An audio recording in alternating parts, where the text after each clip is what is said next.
As learners prepare to go to school to start the new 2025 academic year, communities, parents and guardians have raised concerns about the state of some scholar transport in the country. In July last year, 11 learners and their driver died when the scholar transport vehicle they were travelling in was involved in a collision in Fochville, west of Gauteng. Now let's get more from our reporter in studio, Lerato Makola, joining me now. Lerato, a very good afternoon to you. Of course, we're focusing tomorrow on schools opening. There are a number of concerns, of course, outside of buying uniforms and stationery for parents. One of those concerns is scholar transport. I mean, we've told just the devastating story of how, scholar transports have been involved in those road accidents. Just talk to us about the sense that you got when you were in Soweto, just visiting the schools and the parents. What are they saying?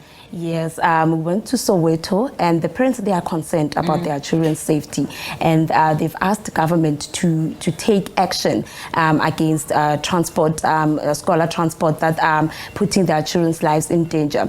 And I spoke with one parent, Tanya, and she has encouraged parents as well not to allow transport operators to compromise their children's safety. Yeah. And she mentioned that she had a problem with her driver, and the driver used to take out her child and use Uber or Bolt, and she said that she didn't like that because and her child she mentioned that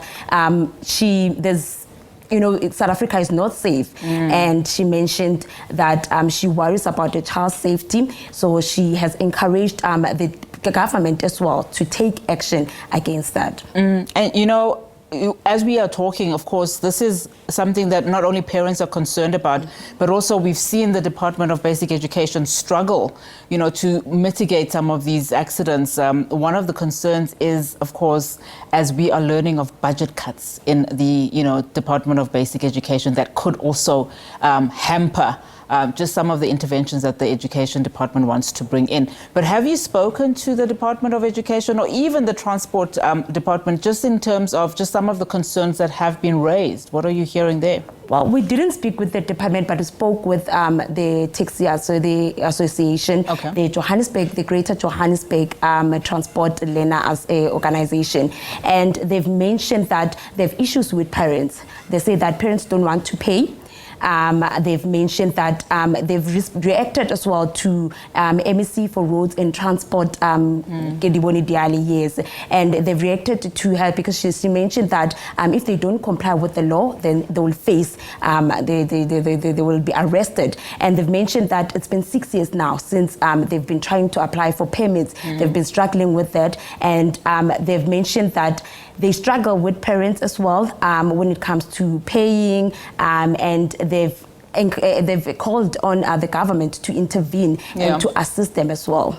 Especially when you consider that so many children rely on these scholar transport. I mean, we understand, of course, in the system, there could be as much as 700,000 of these children that rely on transport. So tomorrow, the schools open.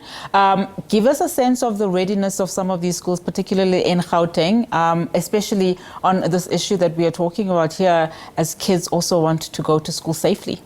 Well, we went to Soweto, and the children, they're playing, and the parents, we engaged with the parents as well.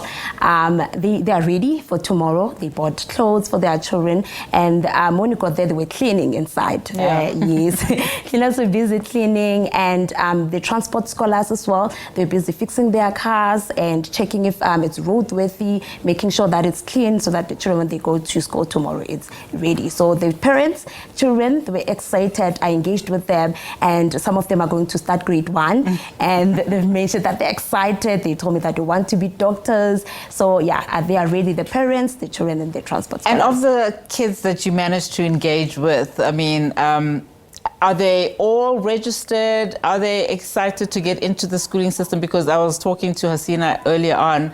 We know, of course, that there are going to be so many other parents who did not manage to register on time, especially if you consider grades 1 and grade 8. What is the sense that you felt on the ground in terms of their readiness to go to school?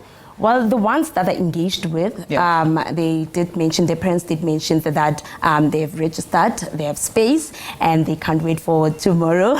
So I didn't engage with the ones, I didn't find the ones that said, no, my child doesn't have space. They only complained about transport, saying that they don't trust scholar transport and that they don't have transport for their children tomorrow. That's what they mentioned. All right, Lerato, let's leave it there for now. Thank you so much, Lerato Makola, there for us, just giving us a sense there in terms of the scholar transport and the readiness thereof as we monitor schools that will be opening tomorrow.